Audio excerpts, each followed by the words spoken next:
I'm Subbalakshmi, a faculty from School of Law, and it's my privilege to welcome you all today on behalf of the organizing team, Department of Politics and International Studies, to this two-day national seminar on human development and people's participation in South Asia, choices, options, and way forward. The main objective of this seminar is to provide a knowledge exchanging platform to the scholars, academicians, and all the stakeholders on human development and people's participation. At the outset, I would like to extend my warm welcome to all present here.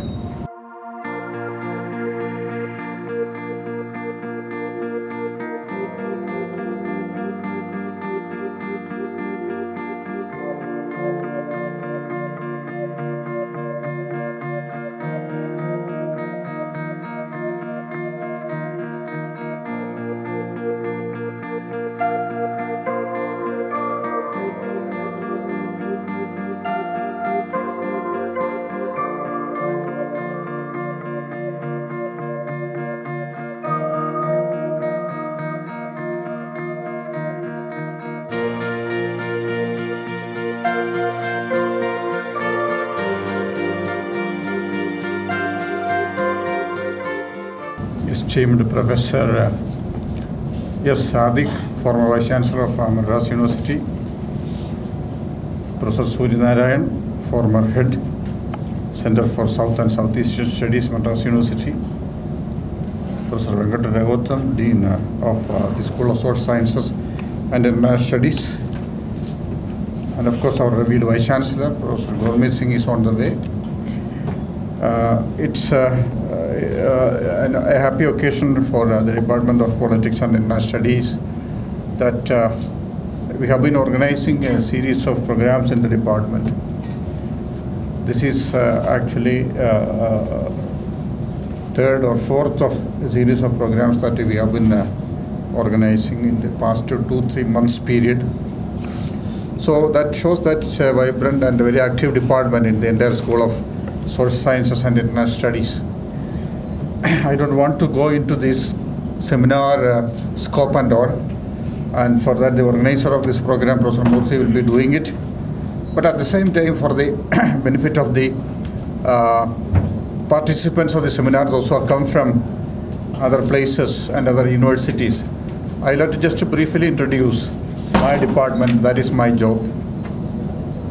Actually, the Department of Politics and International Studies started in the year 1988 as School of International Studies. And subsequently in 2006, the School of International Studies was merged with the School of Social Sciences, and the larger School of Social Sciences and International Studies was created. And the original School of International Studies was redesignated as Department of Politics and International Studies. This happened in 2006. And right from its inception, it's one of the important, department or school or department which has been functioning, performing. And now actually we are running 3 PG programs. One is Politics and International Relations. Second one is that is 2-year program. We have a 2-year program, MA Political Science. Then we have a 5-year integrated program in Political Science. And put together, our student strength is, then of course PhD program is also there. Put together our student strength is now 300. And but I find it here very less number of our students have turned up for this program. They must have gone home well in advance. They have on themselves, gone on the winter vacation, which for them it already started, I think.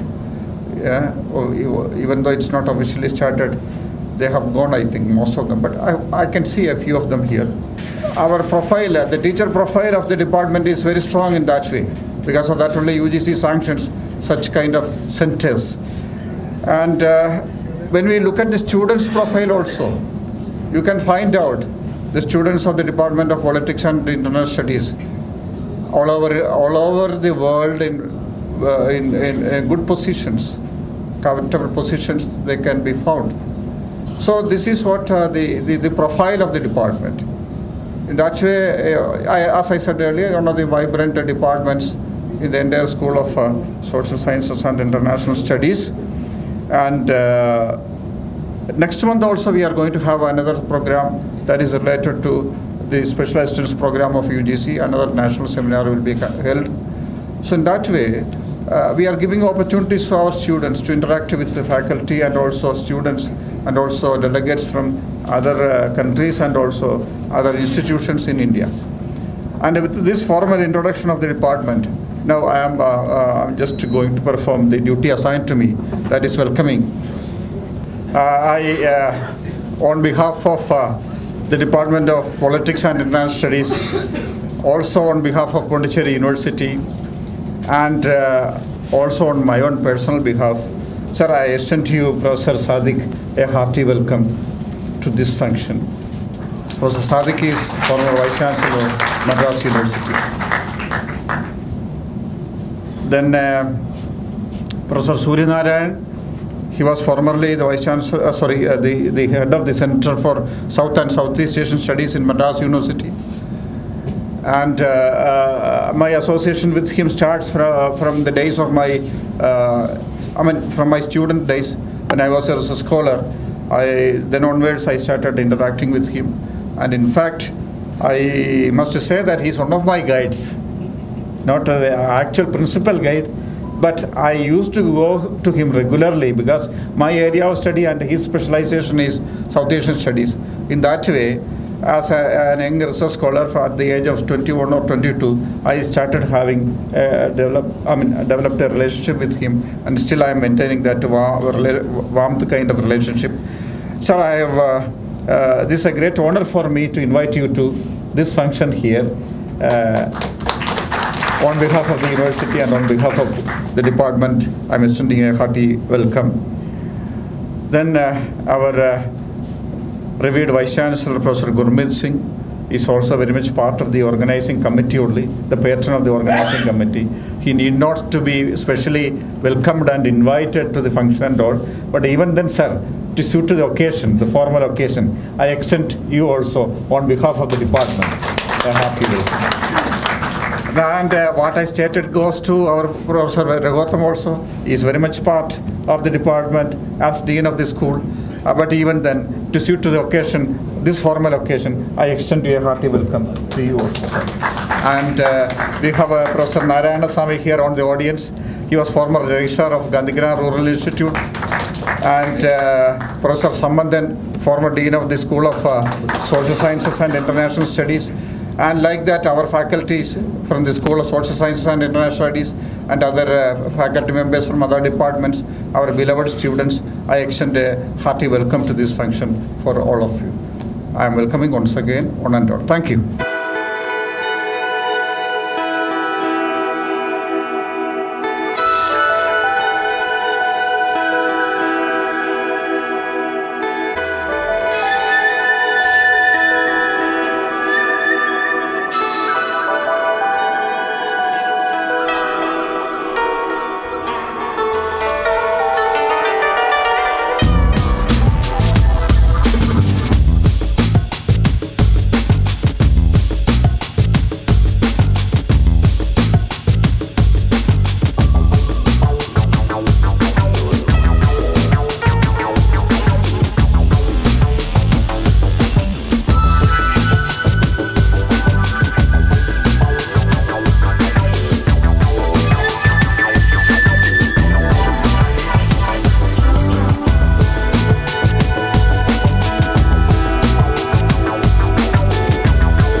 With the permission of this respected gathering, I now call Professor P. Murthy to provide the scope of the seminar.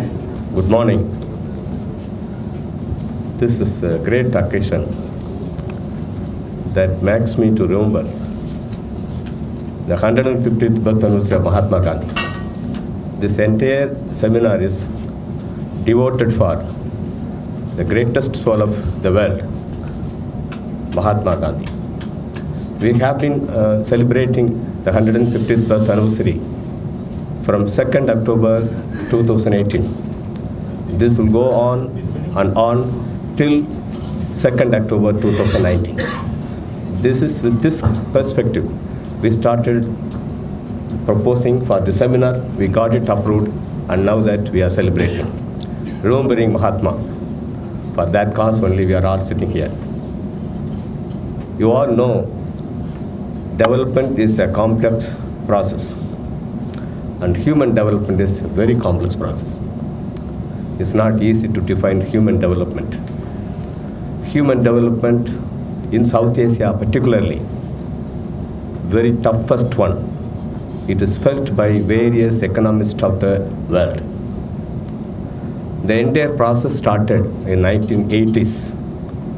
The World Environmental Commissions started recommending to the United Nations to do something for the common people of the world, to do something to the poorest of the poor, as Mahatma Gandhi predicted. Like Antyodaya, the last man's emancipation is must in the world. Unless until the last man rises to the occasion, the human community will be in slavery syndrome. That is the kind of expectation with which Mahatma worked for the human community. Mahatma worked for the entire humankind. He was not simply belonging to India, he was belonging to the entire world community. With that perspective only, this seminar started emerging. I'm very happy that we are all part and parcel of this 150th birth anniversary. By 1990s, the latest Human Development Index records came into existence. It's the latest economic indices by which we measure the growth and development of humankind.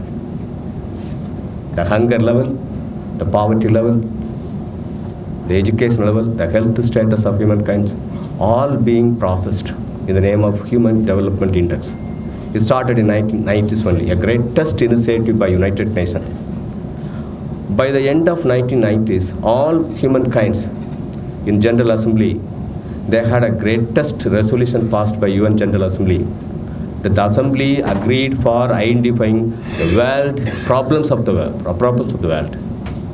They came across 163 world problems that is on humankind. They are stressing on humankind.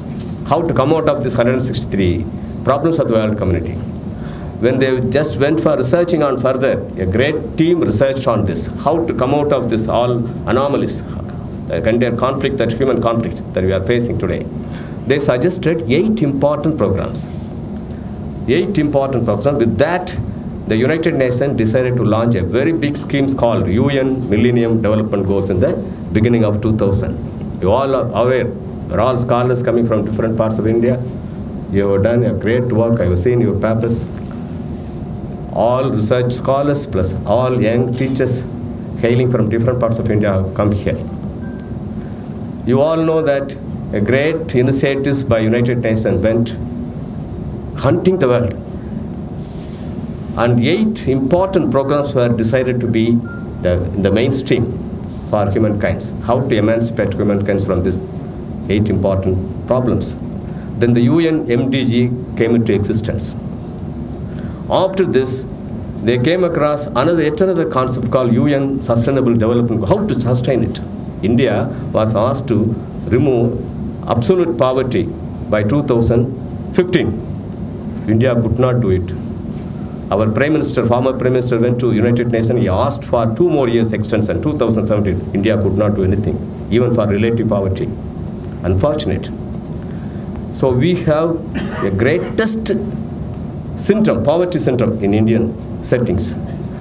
South Asia is the #1 regions having poverty more. 31% of the world communities, however, is in the below poverty line in South Asia. South Asia, one of the toughest regions that has no unanimity of mind also. We Indians are known for that. Caste, community, regions, we pull each other. We don't march towards the goal. This is what demonstrated, agreed upon. Finally, what happened? By 1990s initiatives, they started moving towards these directions. By 2018 now, still we are dominating poverty. Still we are number one. South Asia is number one. These are the kind of throw that we had in the name of concepts like human development. And we expected youngsters to reflect on it. We attracted 110 abstracts, and out of which 73 well-written papers. Just morning I received papers from father here, Anthony Swami. I welcome Anthony Swami also here. Such a enthuse that we had all over country, and many people have written, and we came out with very good abstracts. I think this will be distributed to all of you. And this abstracts carries all the, kind of outline of the seminar, the entire national seminars. And this is also devoted for Gandhiji. And this abstract is going to be the eye-opener for the younger generations. I feel that our Vice Chancellor was the leader who came to the university, motivated people like the entire academicians, not like me alone. Entire academicians were motivated by his leadership. And he said, this particular event, 150th birth anniversary event, should mesmerize the entire academic community that emanates from Pondicherry Central University. It is going. I'm very happy to say that I'm coordinating that. Till 2019, we will go on doing such work, innovative, idea-centric. All these things will happen. We are inviting next month with the leadership, our leadership given by our Vice Chancellor, the National Educational Plan, NIPA is coming. NIPA is coming with the innovative plan. We proposed, they agreed, and they are coming. So that way, things are going to be very dynamic in Pondicherry University. So for that, this is a humble initiative by, since Vice Chancellor entrusted this, we have done it from our side. I really welcome you, sir, for this great idea. And I also welcome on my behalf all the dignitaries. They are all senior people. They are all senior people. Sadiq sir is former Vice Chancellor, former Director, former many positions he had. I said, sir, you have to come. He said, immediately, I'm coming. I'm dynamic now. Still I'm dynamic. He's entering into 80s. And sir, Suryanarayan sir is known for that. He is also our guru, like our Professor Mohanan told, he is also our guru. Without touching Suryanarayan sir, nobody can talk about South Asia and Southeast Asia. It's a testification that we had in JNU. Sir, you remember GVC Naidu, Professor GVC Naidu, all these people, we always refer about Suryanarayan's article. I'm very happy to say, because of this occasion only we should say that. I'm very happy to see my senior colleagues like, Samandup sir, senior colleague, my friend Mohandi, senior colleagues like my Chalaparama sir, Lazarus sir, and Ajit, all this group of, all of them participating in this. It's a kind of automatic kind of motivation they had. They were all supporting me. I felt all of you should come. Ghulamji is there, and Sultanaji is there. All these people are very inspiring for me. Because of you guys, I'm standing with the strong, spirit of, exposition. So with this humble kind of throwing of this concepts note on this entire scope, I expect this conference to go on with a great relationship building. It's a knowledge relationship that we are going to build. The knowledge relationship would be very sustainable. That sustainability should make the world have a great kind of system called knowledge society. India is now looking at knowledge society. Without untraining the knowledge society, what do you mean by knowledge society? Remove caste. Don't think of region. Meritorious. We are merit-based people. Knowledge means merit. Light. Light doesn't have any darkness. Light-based. We are going to be light-based knowledge society people, and we like all of you guys to have a bond of relations building in the future and try to help the regions which is suffering without regionalism. India, of course, leading, but the entire region is suffering without regionalism, the ideology. Unification is not there among South Indians, South Asians. And this is the kind of reflection that we have from all the scholars. I appeal all the participants to have a great deliberation on this all issues, try to come out of the unified kind of ideology to work for emancipating the poorest poor of the South Asian countries. With this, I really welcome all of you. I really thank my Vice Chancellor to motivate us. And now I call upon our campaigner to go for the next program. Thank you very much. Thank you, sir. We are highly motivated too. And we are sure that our time during these 2 days is going to be a resourceful one. I now request our special guest, Professor S. Sadiq, former Vice Chancellor, University of Madras, and a distinguished educationist, to kindly deliver his inaugural address. Respected Vice Chancellor, Professor Gurmeet Singh, my colleague, Professor Surya Narayana, Professor Mohan Pillai, Professor Murthy, Professor Venkata Gautam, and my dear colleagues in the audience, and scholars and friends. It gives me very great pleasure to associate myself today in this seminar. It's long since I have come to Pondicherry for the Gandhian Studies Center mostly. Now I am not in this field, but still Dr. Murthy wanted me to come as a very senior Vice Chancellor. I retired 25 years ago. Some of you were not born at that time. So now I have got the honor of inaugurating this seminar. I will keep my words very few. Quite often I forget to say I have great pleasure to inaugurate. So now I will say I have got great pleasure in inaugurating the seminar and wish the seminar all the success. Friends, immediately when this subject was given to me only a few days ago, what struck me was SAARC countries. So this SAARC is the 8 countries which are in this South Asia. Then the problem that came to my mind is the Rohingya refugees. They are coming from another country, but still they come into the SAARC countries. Particularly, they have come to Chennai, Kelambakam.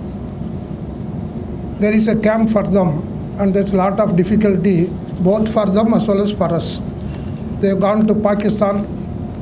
They have gone up to Jammu in India, like that.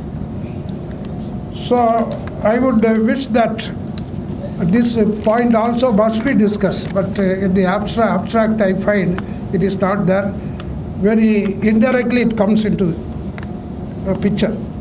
Then another is among these countries, the religious freedom.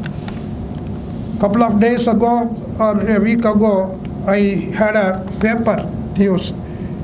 US, that is America, hearing on religious freedom in India that is postponed for some time because a large number of people want to talk in that,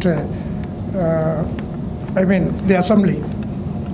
So there I read whether it is India alone is having the problem of lack of religious freedom. Then Afghanistan also is there. Then that Afghanistan also is in the 8 countries. So similarly, there are many more countries, Malaysia and other many countries. There, religious freedom is not there. Now in India, somebody has touched that point in one of the abstract I saw. In India also we have difficulty about the religious freedom. And this is another point you must think over it, because SAARC, the last 2 words, the letters stand for regional cooperation. So in the regional cooperation, we come across this kind of problems, so this must be talked about. And this assembly, I mean these SAARC countries, they are very complex countries. Afghanistan, neither it has the language of Arabic nor Persian, they have got their own language. And Pakistan is having Urdu as their language. These two languages, they start writing from the right side, not from the left side. Fortunately, there is no country with us in these 8 countries which starts from the top and go down in writing. So we have got the complex nature of countries here. We have in India large number of languages. Still the language problem causes a lot of hardship in our country. And when Bangladesh was with the Pakistan earlier, Jinnah at the beginning went there to say that we will have a common language that will be Urdu. Immediately there was a very big protest even to Muhammad Ali Jinnah, who was supposed to be the father of the nation. And they said, no, it will be Bangla. So the Bengalis have got a very great attachment to their own language. Finally, they detached from Pakistan and they are having their own country like that. Even in India, we have language problems. So with the complex nature, I would like to say only one thing when we say regional cooperation, construction and destruction. It is very clearly understood by everybody. To grow a tree takes about 20 years to grow its full stature. But to cut that thing, it needs only 20 minutes. Completely you could cut in 20 minutes, or in 2 seconds you could cut part of it, like that. And also it is said that making the matchsticks, from one tree you could make about 1 lakh matchsticks. But one matchstick could completely destroy one tree. That's how it goes.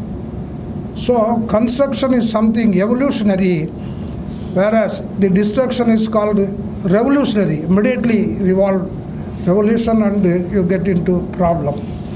Under these circumstances, only one thing I remember, that America and China, they were having conflict for a long time. Then the ping pong people, they were sent to China, and it is called the table tennis diplomacy to bring these two countries together. But even then, in trade, they are having still difficulty. You must read that in the taxing, difficulties are there. And one company, a soap company in America, they were selling like anything, and they want to go to east and west further. So they were using a slogan in English. They found that this slogan, similar translation effectively cannot be made in other languages. Therefore, they called a consultant. What can we do? The consultant had said, very easy thing. In all the airport you find, to go to the toilet, people put only the picture. Not many people will read that toilet. They see only the man's picture and women's picture. They go to the restroom. So similarly, picture could be used. So what was the kind of picture you will use for the soap? They chose 3 pictures. One picture, a pin-up girl, beautiful girl, is taking a dirty cloth. Second picture, she bends and puts the cloth into the soap bucket. Third picture is that she shows it very clean and bright. Therefore, they sent it to the east. It sold very well. They came to India, it sold very well.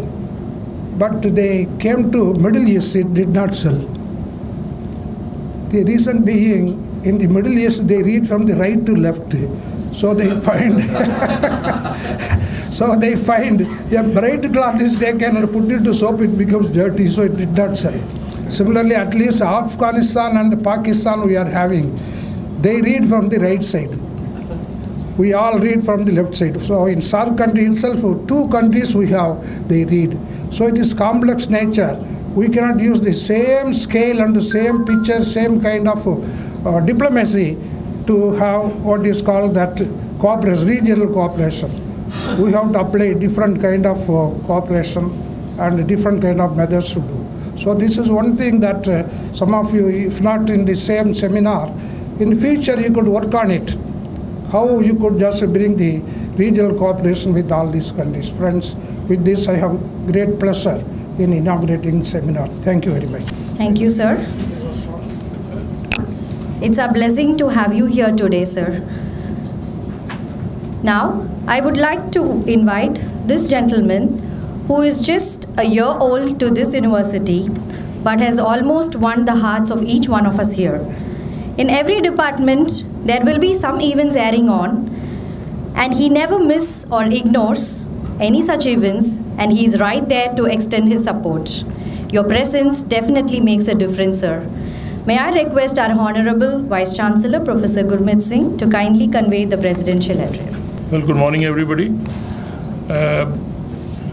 Very respected Professor Sathik, former Vice Chancellor of University of Madras, Professor Suryan Rayan, former head South and South Asian Studies, again from University of Madras. I think our departments are making very good use of our neighbor, Madras. Then Professor Raghutam, the very efficient Dean of the faculty, and Professor Mohanan Pillai and Professor Murthy. It gives me a great pleasure that you have been celebrating 50th year of Mahatma Gandhi's birth anniversary in a very right spirit. When we embarked on this, I suggested to him that it is not only that we begin on 2nd October and end the event there and then. We have to continue this celebration all through the year, and every month something or the other should be celebrated, remembering Mahatma in some way or the other. I'll not get into the details of Mahatma's life, because you all have read it time and again.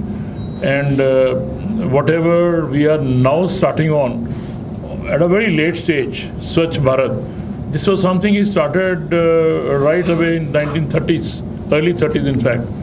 And toilets, again he dreamt of this ages back, but then we were late in realizing his dreams. And anyway, we say nevertheless, since we have started, it's good for us. So I'm very happy that they are doing it in celebrating Mahatma in a very right spirit. And in that context, they have organized a seminar again for a very important region called South Asia. I have always been highlighting that whenever you talk to any political science student, he will say, well, the world is divided into two, Eastern Bloc and the Western Bloc. He'll start with that Cold War days, Russian Bloc and American Bloc. And then at best he'll say East Bloc and West Bloc. They will never go on to talk about the importance of this region.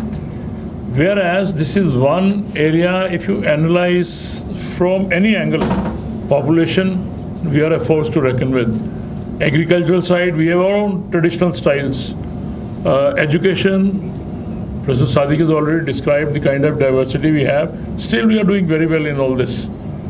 Medicines, we are the ones who have the real traditional styles of medicine in our own right. So what we need to do is to put them in a collective fashion and draw out the best of strengths for the benefit of this area. And if somebody says this area is not important, I think one is very much far from reality. Things are changing, and things are changing so fast that political science syllabus all over needs a constant update. Every year probably you need to have a relook at it. You cannot be teaching what we learned in 70s and 80s. Those books which are written, which were masterpieces during those days, have become absolutely obsolete. Such kind of a changeover you will not even find in science, which you find in political science. If you look at a particular country, the way things change, whatever it was a month back will not be there now. Look at Maldives, how things are changing. Look at Sri Lanka. Somebody goes out, somebody comes in. You know, there is a very vibrant movement all over, and this is gradually changing the order also. But then where do we look at it? We look at it from the benefit of our own development. And if you look at that, it has undergone a sea change. Sea change, when I say, you know that Russian bloc, American bloc is a thing of the past. Middle East was very important. It is no longer. It is on the boil, in fact. You look at Syria, Jordan, everywhere there is unrest, a lot of problems. A country which was once not far back, 2 years back, was a beautiful place. Now it is in absolute shatters. You look at the importance of that area, oil, it is not going to be important anymore in the next 2-3 years. You'll find how things are changing. There is a company in US called Tesla. The way they are producing and the way people are adopting to this will change the entire scenario. We will not require oil for that. Oil will not have that much importance. So obviously, the kind of money they were earning and the way they were throwing their things will no longer be important. Suez Canal we had, everybody was using that for the trade. Now it is a choked area. You hardly find ships moving at the speed at which they used to move in early 50s, early 60s. Now it's very slow. It is in fact, I've used the right word. So it is not important. And then the kind of charges they are levying, though it might have been a very short route, but then the kind of duty you can call it, or there's a word for this, it is enormous. And even, in fact, certain companies are preferring to go around Africa and take this stuff. With those charges and the kind of waiting that one has, it turns out to be more profitable if you follow a longer route. That apart, of late, if you analyze, the Indian Ocean has become one of the very important trade routes. It is one of the busiest trade routes now, which wasn't there 20 years back. So all these things are changing, and with the changes which we are analyzing now, you will find that South Asia and Southeast Asian countries as such would assume a great important role in the economy of world, in world peace, because it will be a force to reckon with. They are all the way they are clubbing themselves together.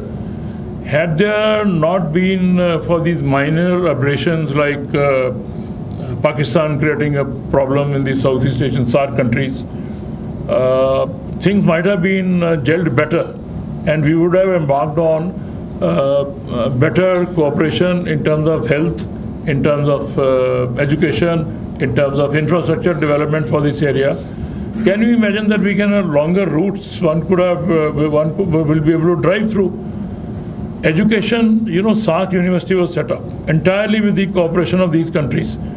So when we sit together, we can definitely devise the beneficial areas for these countries.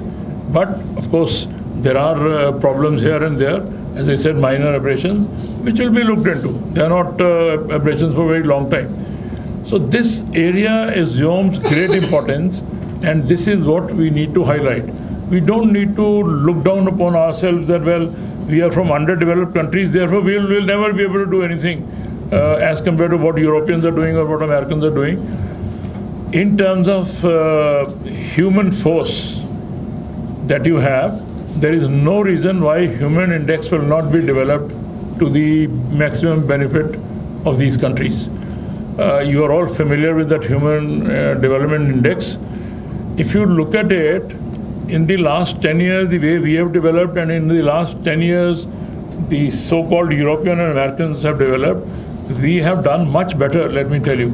I'm talking about a particular period if you compare. If you start comparing from 40 onwards and then with them, obviously we'll be nowhere. But now things are looking up. And what we need to do is that these countries should sit together and think of developing these three important major concerns of this area, that is infrastructure, our health and education. If these are looked into, rest of the things will automatically come in, because, you know, though defense is very important, but defense in totality, if you look at, will not assume that much importance, because gone are the days when one Muslim will say, I'm going to occupy this. America did it to Kuwait, to Iraq. We all know what consequences they had. And if people do talk about it, that there are so many problems in Maldives, why India doesn't enact it? Gone are the days. You can't afford to think of enacting anything. We can, but then can we really do it? You do it, you will find the next day entire world will be against you and all kinds of sanctions will be imposed in UNO. So whether you have defense capabilities or not, there is a body which is now more sensitive to these things. So defense is not important. That is taken care of. That is how I look at it. And the rest of the things are important. Health, infrastructure, education, these are important. If the education sector develops in these countries, I don't think anything will force us to be left behind. Therefore, I'm very happy that this seminar has been organized. They have done a wonderful job. I was going through the list. Some of the very eminent people have been invited. And I am very sure that this will go a long way for the benefit of our young researchers, young mind, to give them a right direction. So I'm sure you will find it very useful, very meaningful, and I'll urge all my youngsters to make best use of these 2 days. These seminars are not for only eating lunches and extending hellos to everybody. It is a great learning experience, let me tell you. Researchers will be able to get a lot of ideas about which area to concentrate on. So make the best use of this and do very well in your career. Thank you so very much for inviting me. Thank you, sir. That was a multi-dimensional delivery. Okay, next in line, I would like to invite our guest, Professor V. Suryanarayan, former head, South and Southeast Asian Studies, University of Madras, to kindly deliver the keynote address for today. Vice Chancellor Professor Gurmeet Singh, my own Vice Chancellor Professor Sadiq, Professor Mohanan Pillai, Professor Krishnamurthy, Professor Venkatara Gautam, other members of the faculty, distinguished delegates, and my student friends. May I at the outset express my deep sense of appreciation to the organizers of this conference, especially to Professor Murthy, for extending an invitation to me to deliver the keynote address of this significant seminar.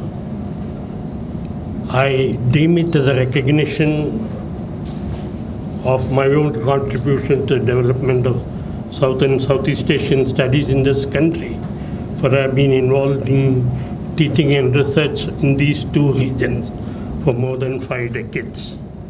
Like the roots of the banyan tree, the alumni of the School of International Studies spread to different parts of India and started the teaching and research in international relations and also in area studies. I recall the founding fathers of the School of International Relations in Pondicherry University were two who were keenly associated with School of International Studies, which was located those years in Sabru House. Professor Gabriel was my contemporary, and Ambassador N. Krishnan, who had also his training in Sabru House. But unfortunately, though we've been working for more than 7 decades, we still do not have a research institution in India comparable to the Institute of Southeast Asian Studies in Singapore, the Cornell University in the United States, and Monash University in Australia. So we have to go very, very far in this academic exercise, not only to teach about these concepts. As the Vice Chancellor said, we will have to run to remain at the same place. The knowledge is developing so fast, but also we can make benign, constructive inputs into the making of India's foreign policy. This seminar is in commemoration of the 150th birth anniversary of the Mahatma, and I congratulate the university for organizing a large number of programs which will point out to the student community as also general public the relevance of the Mahatma. I always tell my students, both at the MPhil level and the PhD level, the relevance of Gandhiji. Gandhiji, before he embarked on any program or on any satyagraha, used to make a thorough study of the situation. Then only he will embark on the satyagraha or the program that he had. Let me illustrate this point with reference to the Satyagraha in Champaran in 1917, the anniversary of which we celebrated last year. It was on behalf of the indigo cultivators in Champaran. So Gandhiji appointed a team to prepare a detailed report about the socio-economic political conditions in Champaran and submit it to him when he goes there. When he reached Champaran, he received the report, he studied it, then he called the people who prepared it. What is the percentage of women's population in Champaran? He asked them. They said about 50% will be women. But you have not mentioned anything about women in this report. How is it? And then he deputed Kasturba Gandhi, his wife, and one of his very close associates, Avantika Bai Gokhale, to go to Champaran, study the situation and submit a report to him. Next morning, Kasturba and Avantika Bai went to Champaran. They tried to meet women, but they did not succeed. There were no women in the streets. And as the sun began to recede and the shadows began to lengthen, an idea struck Kasturba Gandhi. She went to the next house and knocked at the door. 30 seconds later, a feeble voice came from inside. Who is it outside? Then Kasturba said, I am Kasturba Gandhi, I am Avantika Bai. My colleague Avantika Bai also is with me. We are trying to meet women, but we are tired. Can you not give us a glass of water? 30 seconds later, the door slightly opened. A glass of water came out. Kasturba Gandhi took the water and drank it. And then I seen the hand which gave me the water, but I would love to see the person who gave me the water. And then came sounds of sobbing from inside. Why are you crying? Kasturba Gandhi asked. The lady said, we are 3 women in this house, and there is only one sari which is in a condition can be worn. And one of the women have gone out with that sari. So we do not want to expose our semi-naked bodies to you. So Kasturba told her, you have not only given me a glass of water, you have also opened your heart to us. They went to Gandhiji and submitted the report. And that steeled Gandhiji's determination to fight for the women also. So I tell my students that you must make a thorough study of the whole dissertation topic, then only you can embark upon it. That is the relevance. This story was narrated to be by Professor Madhu Dandavade, the late political leader, who was my senior colleague in Siddharth College of Arts and Science in Bombay, where I started my teaching career. Gandhiji and his relevance reminds me of another statement that Gandhiji made just few days before his death. It is known as the Gandhiji's talisman. Suppose you embark on any project, you're a minister, what should we do? And I will quote this talisman before. I'll give you a talisman. Whenever you are in doubt, when the self becomes too much for you, apply the following test. Recall the face of the poorest and the weakest of man whom you may have seen, and ask yourself if the step you contemplate is going to be of any use to him. Will he gain anything by it? Will it restore him to a control over his own life and destiny? In other words, will it lead to Swaraj, freedom for the hungry and spiritually starving millions? Then you will find your doubts and self melting away. I ask my students, why is the United States the most powerful country in the world today? They give me several answers. They tell me economically United States is very great, militarily it is powerful. Then I clean the issue by saying that the United States is the most powerful country in the world today because the United States is the first country to realize that knowledge is power. Knowledge is power. They were the first to realize the salience between knowledge and foreign policy. And as you all know, the American universities, whether it is Cornell or Columbia or Harvard or Yale, they attract talents from all parts of the world. And they set in motion concepts and ideas we in the rest of the world blindly imitate. Many things they're good, many times they're wrong.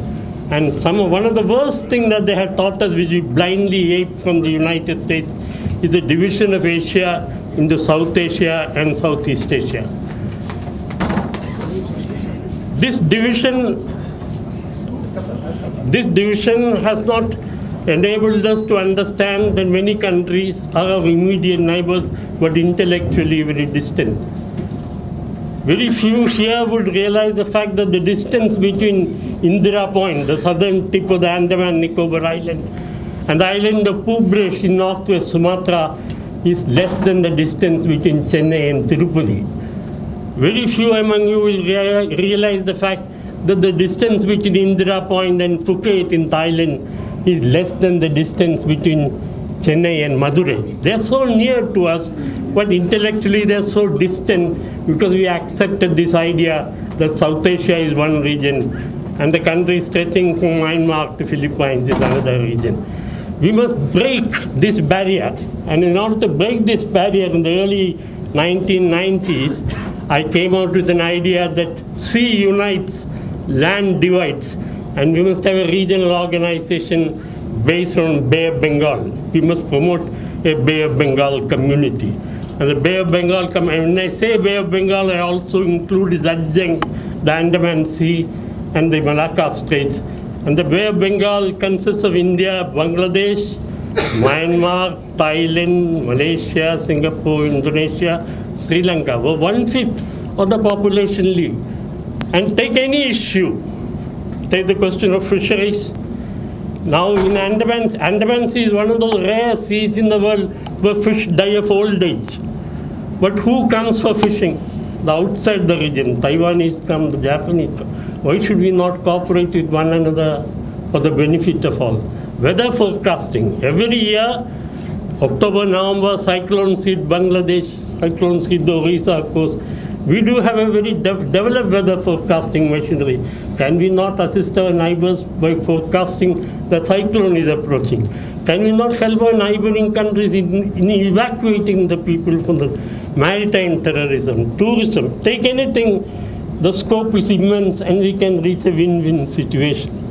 This idea of the Bay of Bengal community, I submitted in the early 1990s, writing 2 articles in the Frontline and later on in the Hindu also. It caught the attention of many, and I had a very able supporter, late Professor K.R. Singh from the Jawaharlal Nehru University, and we were the 2 to propound this idea of a Bay of Bengal community.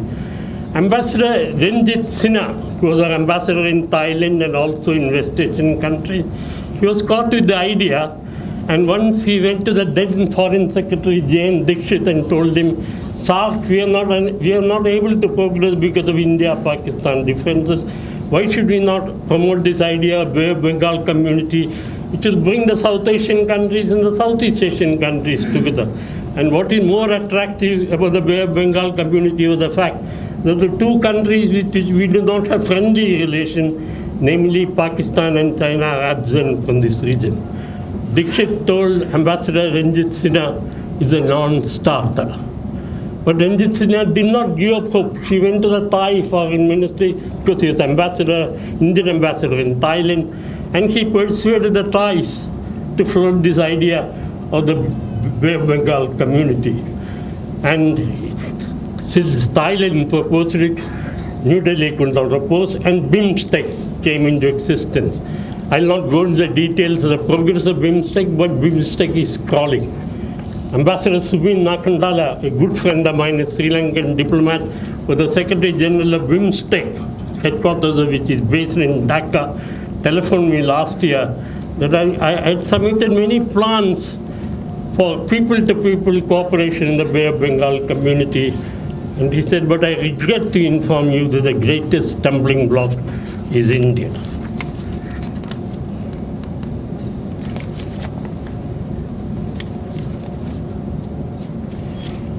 Now, one area, since this seminar is people-centric and not state-centric, which is one of the best things that is good idea of this seminar.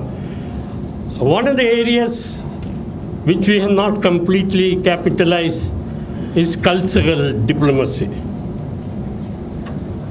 As you all know, the Indian culture has spread far and wide, especially in Southeast Asian countries. Any person who goes to Southeast Asia will be struck by the abiding Indian cultural influences in the region. The Singapore diplomat Kishore Madhubani was in New Delhi early this year to participate in the Republic Day celebration when we invited all the member states of ASEAN. And he gave an interview to India Today where he said 9 out of 10 countries in Southeast Asia are culturally indebted to India. I want to correct Kishore Madhubani, it is not 9, but 9.5. Because Vietnam, the northern part of Vietnam, came under Chinese subjugation for 900 years and therefore was Sinicized as a result of conquest. But in the middle, central part of Vietnam and in the southern part of Vietnam, there were Hinduized kingdoms of Champa and Funan. So 9.5 countries are abiding by the thing. The greatest Hindu temple in the world is not in India. It's in Cambodia, in Angkor Wat, constructed by Suryavarman II in the 11th century, where you have the Samudra Manthan in rock and stone carved out there. I was telling Professor Sadek while we were driving down to Pondicherry about Asghar autobiography. Asghar engineer, the well-known Islamic scholar, once went to Indonesia to participate in an international seminar in the Gadjah Mada University located in Yogyakarta. 2 pretty girls received him in the Jogja airport and took him to the university. Midway he asked them, "What is your name?" One girl said, "My name is Sita." Another girl said, "My name is Lakshmi." Muslim girls. And then they told him, when a girl gets married and becomes pregnant, a coconut is given to her in 3rd month, in which on one side a boy's picture is engraved, on the other side a girl's picture is engraved, hoping that if a boy is born to her, he will be like Rama, and if a girl is born, he will be like Sita. Asghar engineer mentioned this surprising conversation to his friend Abdul Rahman Wahid, Gusdur as he is known, who became the president of Indonesia. And Gusdur asked Asghar engineer, do you know what is the name of the greatest Islamic scholar in Indonesia today? Engineer said, no, his name is Maulana Vishnu. During the long spell of Suharto years, he wanted to construct a national monument. Do you know what they constructed in Merdeka Square in Jakarta? It is what we call the Gidobodesha, a statue in stone, black marble, where Krishna stands in the chariot holding the reins of the horses, looking back and speaking to Arjuna, who is sitting in the chariot with Gandiva in his hand. A Muslim country. Where had this? I have reproduced this in one of my latest books, Together in Struggle, India and Indonesia, in the front page. You go to Thailand, the names of all the kings are Rama, of the kings of the Chakri dynasty. It is Rama the 13th who is ruling now. And the coronation is done by Brahmins who originally came from Chidambaram. This month in Thailand, the sacred month of Margari, girls take bath early in the morning. They have swing, what we call in Tamil the unjal, in which they keep Dakshinamurti, Shiva, and push the swing up and down with the hope that they will be blessed with a loyal husband. So this is the sort of culture that we have developed, but we have not exploited these cultural assets to our advantage. Few years ago, R. Venkatraman was in Thailand on a state visit. He was the President of India. And he mentioned this incident in a meeting of the Indian Council of Cultural Relations in which I was a part. And he mentioned about a visit to Thailand, and he was invited to speak in the Thammasat University. On the way, Ambassador A.N. Ram told Venkatraman, "Sir, It is the desire of every Thai who lives outside India to come to India and visit those places associated with Lord Buddha. In Lumbini, where Gautama was born, in Sarnath, where he got enlightenment, and to Gaya, where he attained the Nirvana. And if you make the announcement that those Buddhists who want to come to India on pilgrimage will not charge any visa fee, the Thais will be extremely happy. And Narasimha Rao mentioned that in his speech. Next day, the whole of Thailand went gaga over it. Here is India who is assisting us to go to places of worship associated with Buddha. But do you know how our ministry is functioned? It took 3 years. Took 3 years for the government of India to announce, and that too only for Buddhist monks. It's not very late. We must exempt visa fee for all Hindus, all Christians, all Muslims, all Buddhists who want to come to India. And each one spends about $8,000 to $10,000 on his visit. So much of it we gain. But I've been pleading for this one for the last so many years. It's easier to wake up Kumbhakarna rather than the Mandarins in the South Block to this thing. So cultural diplomacy is one of the important things that we should cash on. I'll come to one more point, 2 more points, and then I shall finish, because I got a lot of points to say. Since there's no time, I'll not do that. One of the major problems that we face with Sri Lanka is the problem of our fishermen getting into the Sri Lankan waters in a big way and depriving the Sri Lankan Tamil fishermen of their livelihood. It started in 1967 when Mrs. Gandhi was the Prime Minister and we were short of foreign exchange. So any step which will increase foreign exchange earning was supported in a big way.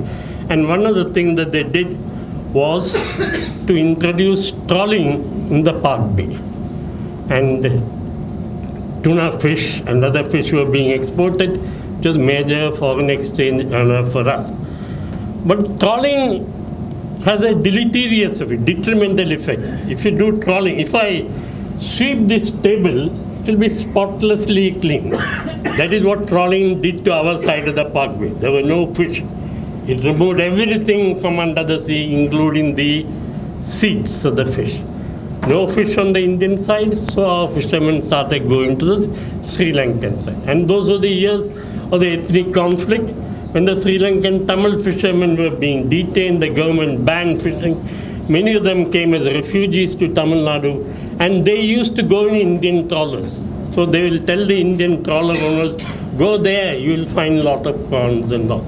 Now the war has ended, but our fishermen still continue to poach in the Sri Lankan waters. So the 3 days when the trawlers go, Mondays, Wednesdays and Fridays, the Sri Lankan fishermen dare not enter the sea. And they muddy the water, so next day when they go, they are unable to catch also.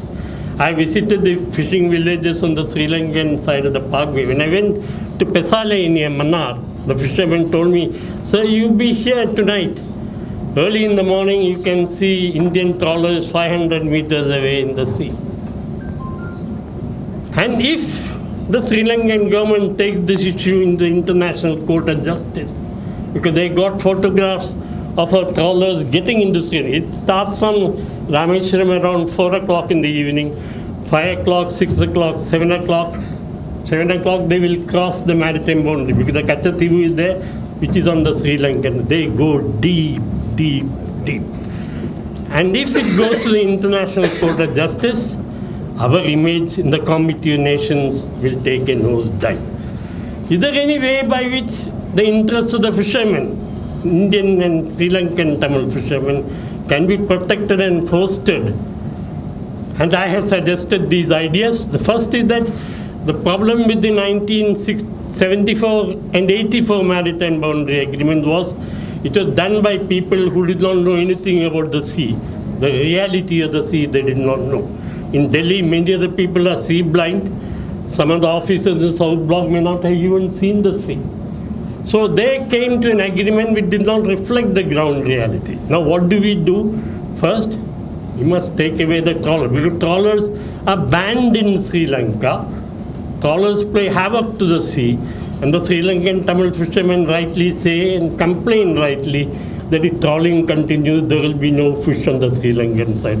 So we should withdraw the trawlers, persuade the fishermen to go for deep sea fishing. Fishermen are attached to the sea, they are not attached to the land. Fishermen are migratory. If you go to Rameshwaram and interview the fishermen, most of the fishermen are not from Rameshwaram, they come from elsewhere. And then we start considering the Park Bay not as a barrier between the two countries, not as a boundary between, but as a bridge between the two countries. Let us look at Park Bay as a common heritage of both India and Sri Lanka. Let there be a Park Bay authority consisting of fishermen's representatives, fisheries experts, strategic specialists. Let them decide what type of fishing equipments can be used. How many days can Sri Lankan fishermen fish? How many days can Indian fishermen fish? What type of fishing equipment should be done? And implement it jointly. If that comes about, the Park Bay will become a common heritage and not the boundary as it is now. The best of diplomacy is when we convert a crisis into an opportunity. And this crisis can be created into an opportunity provided we have the will and we have the determination to implement it. I shall conclude my presentation with a small story which I am very fond of narrating in various seminars. The story about the Adivasis in Madhya Pradesh. The Christian missionaries went and started a school to teach the children the 3 R's, reading, writing and arithmetic. Number of students joined the school. And the school authorities wanted to celebrate the first anniversary by a sports meet. All the boys were asked to assemble. On your mark, get set and go. All boys ran. There was a strong boy who was running far ahead of others, and everybody started cheering him. But midway, he stopped. He did not run further. And the nun who was the principal went and asked him, "You're running so fast, you could have easily lifted the trophy. Why did you not do it?" And the boy said, "Madam, in our community, that victory is the greatest victory where we all win together."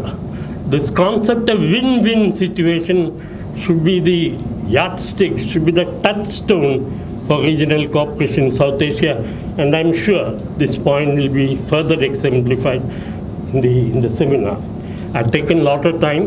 The problem is if you ask an academic to deliver the keynote address, he will not know the passage of time. Thank you very much for your question. Thank you, sir.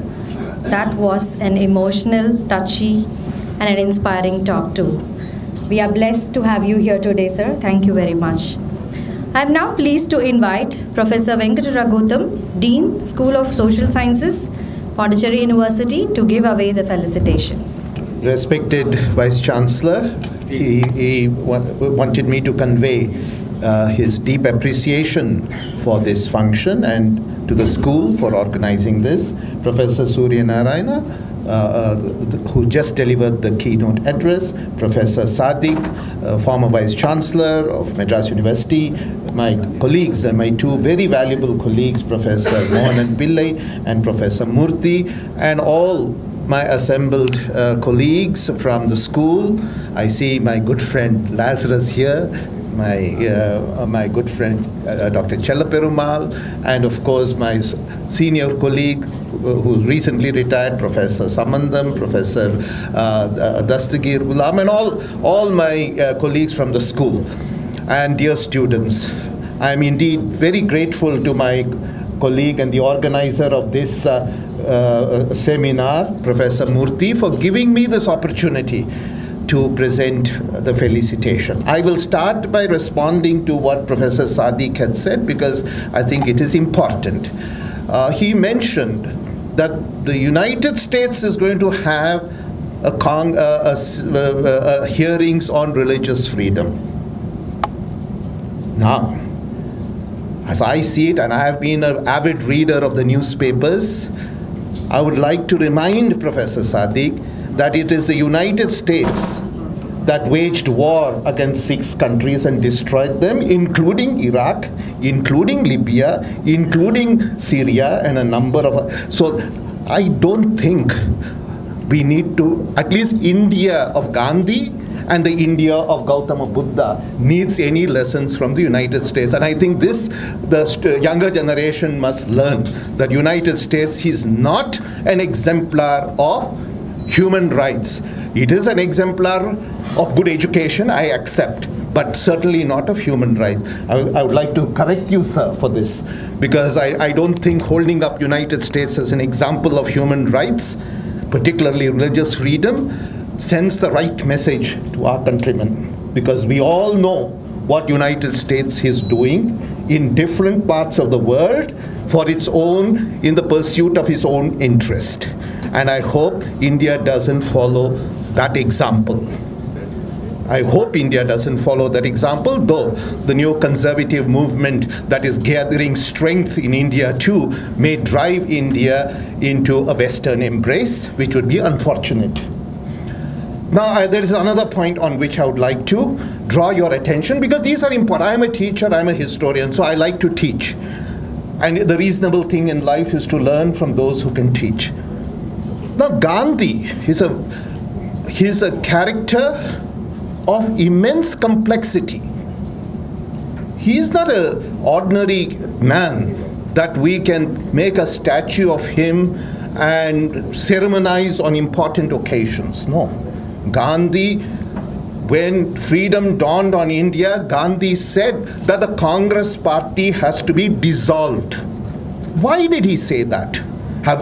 Did his compatriots follow suit? No. Because the Congress, from a social movement, a political movement, transformed itself into a vehicle for political power, and the rest, you know what it has done. The history is very clear, whether it is 1984 or whether it is 1947. History is very clear about the record of what that party did in India. So Gandhi's first lesson, dismantle the Congress party, was ignored by his own compatriots, his own people, his own followers. And we have to recognize that today when we celebrate the 150th anniversary. The greatest wish of Gandhi was denied. Now, so Gandhi's political program is still not realized. We have to work on that political program. Another thing, Gandhi as a symbol of equality. I do believe that Gandhi was indeed a symbol of equality. But there are other symbols who are probably greater, both in stature and in education. And I particularly talk about B.R. Ambedkar, who was far greater in terms of education and in terms of understanding of the complexity of India's rather diverse society. Now, I want to just mention one incident that took place in the life of Gandhi. In South Africans like to say, you gave us Gandhi and we gave you a Mahatma. They're very fond of saying that, South Africans. And now let us see how that Gandhi transformed himself into a Mahatma. You all know that famous incident in the railway compartment. That famous incident in which he was traveling from Johannesburg to Pretoria, when he was removed from the railway compartment. Does anybody not know about that incident? Anybody who has not heard of that? Everybody has heard it. Now, what does that tell us? What does that particular incident tell us about his understanding of equality? It is one of those narratives that can be read against the grain. And that is precisely what I propose doing. Reading that incident against the grain. In South Africa, it was a racial society, and equality was denied both to the native people of South Africa, namely the blacks and the Indians. But Gandhiji sought equality only with one section. And therefore, I would say, his understanding of equality needs to be refined, Today, as we celebrate his 150th anniversary, I think we have to draw attention, and it is precisely because of that. Ghana University, the students and faculty of Ghana University, they had the statue of Gandhi removed. Why was Gandhi? Just a week back, the statue of Gandhi was removed from Ghana University, campus of Ghana University, and it was set in there by our own president, Honorable Pranab Mukherjee. It was he who inaugurated. So I'm asking you, as a teacher, as a historian, read the record of history. Don't go by ideology. Now, when we talk about Gandhiji, we also have to take into consideration his responsibility, if any, for the events of 1947. For the events of 1947. It is, I do not want to sanitize Gandhiji, because I think Gandhiji is too important a figure to be sanitized. He cannot be sanitized. We have tried ever since his death to sanitize him, but each time we try to sanitize him, Gandhi, the real Gandhi, pops up. You try to sanitize Gandhi, make him look what he is not, make him sound what he is not, dress him up, but the real Gandhi pops up. And I want to talk about the real Gandhi because that is what interests us. Not the rhetorical Gandhi, the mystical Gandhi, the political Gandhi. No, the real Gandhi. When he went on the Round Table Conference and met King George V, he was the only representative of India. Questions can be asked about how only Gandhi can represent India, but that's that apart. He went, it was the middle of winter, it was cold. To give you an idea of his sense of humor, it was cold. Gandhiji was dressed in his trademark uniform, and you know what his trademark uniform was. And an English reporter asked him, "You're meeting the King Emperor of India, and you are dressed like this." And Gandhi replied, "The King Emperor was dressed for the both of us," meaning, you know, that he had a sense of humor, a very abiding sense of humor. But coming back to 1947, Gandhi had announced for the whole world that there will not be partition. There will not be partition on my dead body. That is what Gandhi has said. But then, when the partition decision was announced, Gandhi did not say a word to denounce it. And today we are living through the consequences of that drastic moment of partition. A violence, great deal of suffering everywhere. And so what I'm saying is that reassessing Gandhi is a very complex process, and universities must reassess that, because I don't think we can just put him in a glass case and worship him like we do the idols in our puja room. Gandhi has to be reassessed, and the more you reassess, the more you can demystify him. Thank you. I thank all of you for giving me, and I think this message of demystifying Gandhi is an important message. Thank you. In the absence of Vice Chancellor, now I am the president of this function. So I have to say a few words. United States need not be a judge. They may be a bad judge, but we are all judge what is happening to Christians and Muslims, not in Tamil Nadu, but elsewhere. What happened to the priests in Odisha? They were killed. It's not only one incident. Now you find in the name of saving cows, people are killed. Even at the very moment they doubt something, they kill people. Even if they transfer, they say they are just killing the cows. These are all, we must be the judge. So we judge ourselves, if not the other countries. That's important point. And this is a point that one person has slightly touched in one of the abstract I find, that the freedom is curtailed in this nation now. Not only we say, now everybody says, even the writers, the speakers, all party people, they are all just arrested. The very moment they say there is something wrong with the government, immediately they arrest people.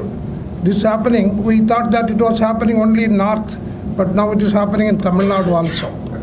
In Tamil Nadu also they started just arresting people, and they are just giving a lot of problem to the people. So I say let us be the judge. We might not get all the message. Only few people, few papers they bring. But Hindu paper to some extent they bring. The Hindu paper to some extent they bring the fact. Other papers they are not getting it, or they are afraid of just publishing it this way. But in Christian publications, some journals, Muslim journals, they bring the fact. That will not reach all the people. So it reaches us. And we know what is happening elsewhere, where that is not publicized otherwise. So I am very sorry to say that this particular platform is not meant for contradicting each other and talking. And there you could do, because the seminar, you could do that thing in the discussion. So I only hope that as a president, I will not permit you to come back and talk.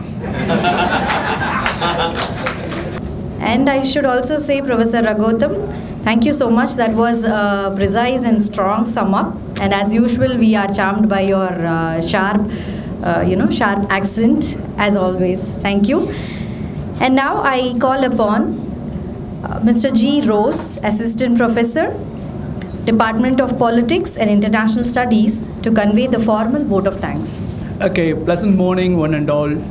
It is a very important occasion on the Department of Politics and International Studies to organize a 2-day national conference on human development, most importantly people's participation, and to commemorate the 150th birth anniversary of Mahatma Gandhi ji, and who has advocated for a people-centric approach. So this conference entails a very important, in that context, we talk about the Sustainable Development Goals, the 17 goals to be achieved by 2030 with the people's participation in South Asia.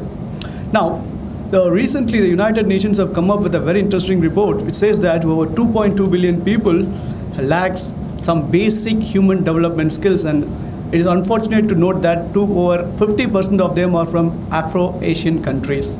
So I hope this conference will entail some policy suggestions to come up with the vibrant suggestions to policymakers to ameliorate the problems, as Professor Raghutam pointed out about the Gandhi's legacy is very important and to reassess in this point of time. Now, my duty is to propose a customary vote of thanks, which I will do now, and that is what I am here. And I thank Professor Murthy, the convener of the conference and also co-coordinator, Dr. Suresh, for giving me this opportunity to propose a formal vote of thanks. At the outset, I would like to propose a thanks to our chief patron of this conference and also Vice Chancellor, who has taken his time out to come to grace this occasion despite his busy schedule for his presidential address. It is also my privilege to propose vote of thanks to our Professor Sadiq, the former Vice Chancellor, University of Madras, who has taken immense pleasure to inaugurate this conference. Similarly, I would also extend my warm thanks to Professor Surya Narayana, who is our chief mentor, who is an expert in the field of Southeast Asian studies, a former professor at University of Madras, for his fabulous keynote address. It is also my privilege to thank my dean for his, as usual, clarion call and a wonderful felicitation address. It is also my great happy to thank my head of the department and also the other faculties members from the other departments, students, media persons, staff members for their great presence here. It is also my privilege on behalf of my personal behalf to thank everyone here, and also I thank Professor Murthy and Dr. Suresh for giving me this wonderful opportunity. May God bless and may we all participants here who have come all over the country to have a wonderful grace and wonderful at Pondicherry University. Thank you.